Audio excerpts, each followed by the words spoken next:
Bonjour à tous, alors aujourd'hui, problème d'analyse synthèse. Donc, on se propose de déterminer des fonctions, les fonctions f de R dans R, deux fois dérivables, ça c'est vraiment quelque chose qui va être important, tel que, quel que soit le couple x, y de R qu'on prend, eh bien f de x plus f de x moins y égale deux fois f de x plus f de y. Voilà, alors trois questions.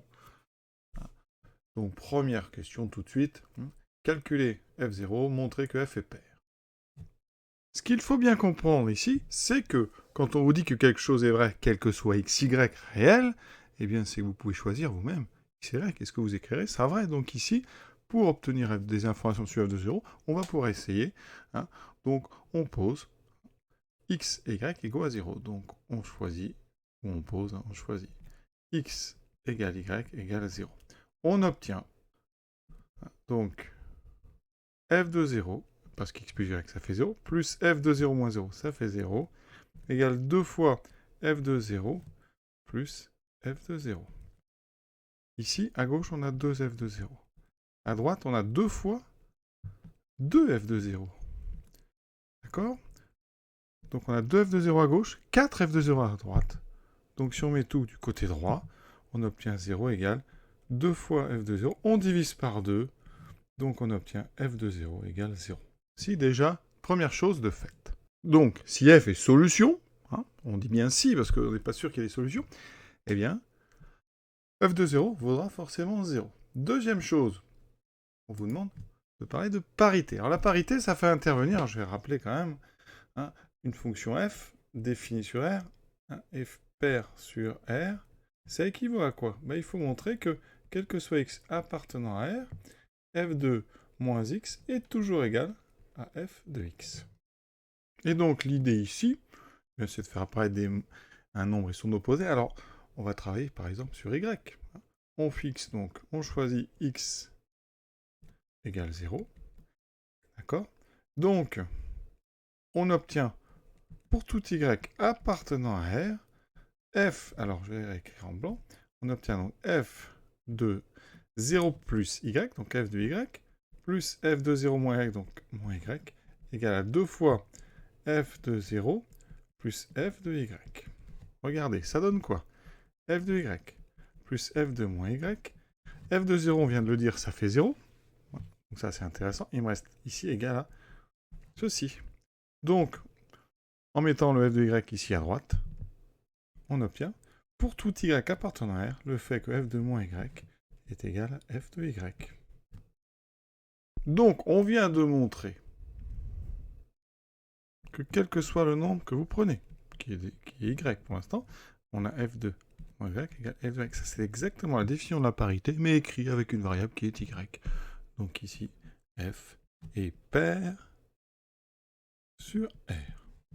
Deuxième question. Donc on suppose que f est solution, d'accord?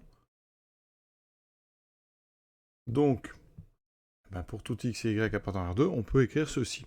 Et ce qu'on va faire, c'est utiliser la double dérivabilité de f sur R. D'accord? Et on va dériver cette chose-là deux fois. Mais attention, et c'est là l'astuce, on va dériver une première fois par rapport à x et une deuxième fois par rapport à y. Donc la première dérivation, on va dériver en fait cette égalité, comme si on avait deux fonctions de chaque côté. On dérive d'abord par rapport à x. On dérive par rapport à x. Alors on ne va pas l'écrire, mais des deux côtés, on a une composée de f avec une fonction affine, y étant constant, il n'y a pas de problème, c'est dérivable, des deux côtés, c'est dérivable. On obtient quoi? Donc c'est décomposé. La dérivée de f de x plus y. Donc ici, c'est une composée avec x plus y. La dérivée de x plus y par rapport à x, c'est 1. Donc là, on obtient f' de x plus y. Et ce qu'on obtient, eh bien, ça sera valable pour tout x et y appartenant à R2. Plus, on dérive x moins y, ça fait toujours 1. Donc j'obtiens f' de x moins y. Et donc égal à, on dérive ceci. Alors attention, y est constant. Donc il va me rester uniquement 2 fois f' de x. Et maintenant, et c'est là l'astuce, on dérive par rapport à y. On peut, puisqu'on a ici des composés de f'. Un f' est dérivable.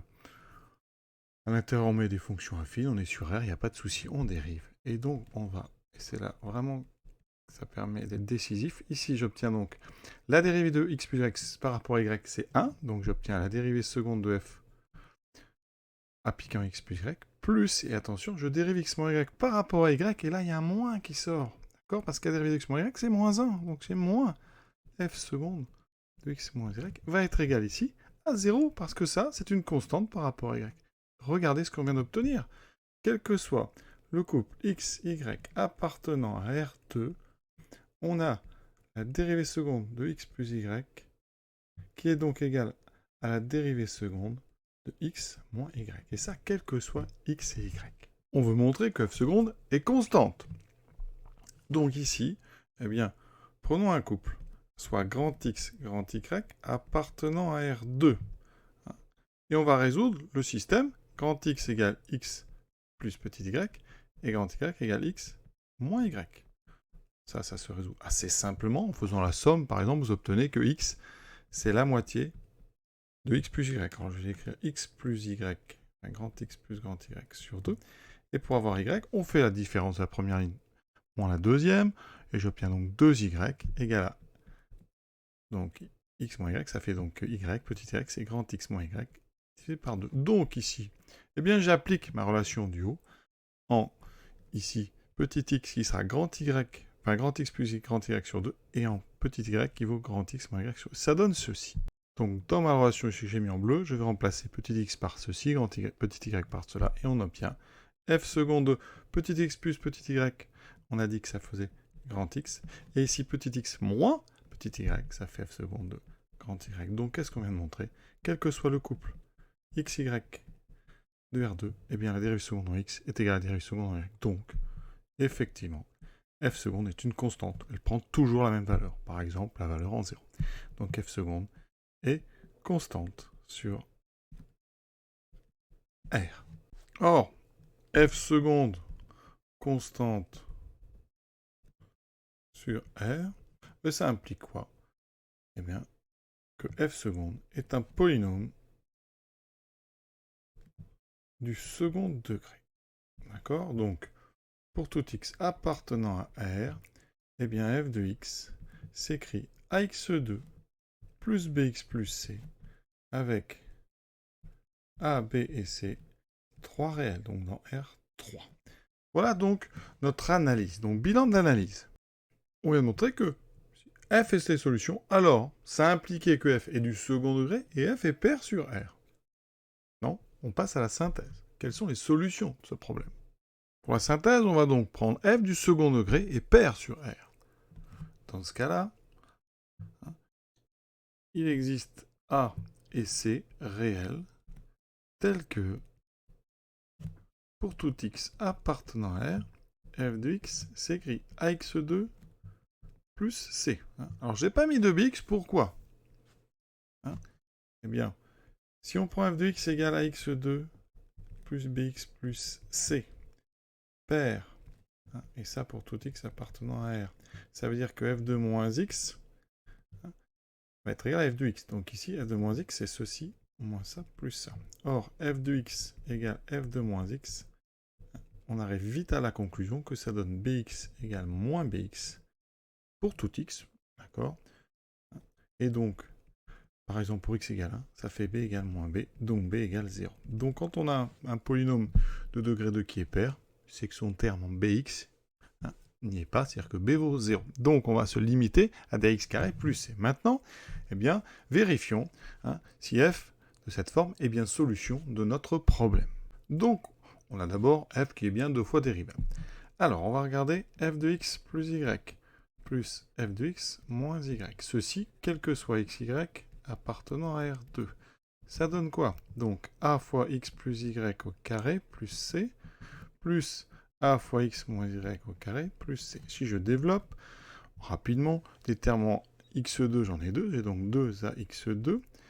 Les doubles produits vont s'annuler parce qu'il y en a un ici avec un moins et ici avec un plus. Il me reste donc 2ax2 plus 2ay2 plus 2c. D'accord?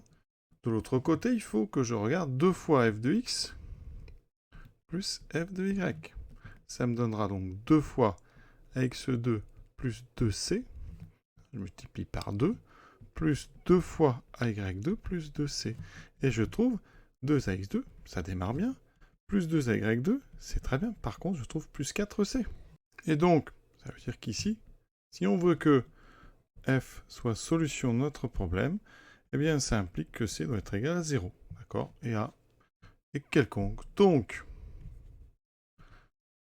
les polynômes, les fonctions du second degré, les fonctions du second degré, solution du problème, sont les fonctions qui à x associent à x carré avec un nombre réel. Bilan d'analyse. Si f est solution, forcément f est du second degré et f est pair sur R. Bilan de la synthèse. Les second degrés solutions sont exactement les fonctions du type ax on associe à x2. Donc conclusion. Les solutions de notre problème sont les fonctions qui à x associent à x2 avec a appartenant. Ce sont les seules solutions de notre problème. Et l'exercice est terminé. Assez joli exercice parce que, d'abord, bon, il y a quand même une manipulation avec des x et y qui n'est pas évidente. L'idée de la dérivation avec les deux variables différentes est sympa. Et ensuite, pour une fois, dans le bilan de l'analyse, on a des solutions potentielles qui ne sont pas des solutions du problème. On a été obligé d'enlever les constantes, par exemple. Les constantes ne sont pas solutions de ce problème. Il vous reste uniquement les fonctions ax carré, enfin, qui a x associé à x carré. Voilà. Donc, joli exercice. J'espère que ça vous a plu. À très bientôt.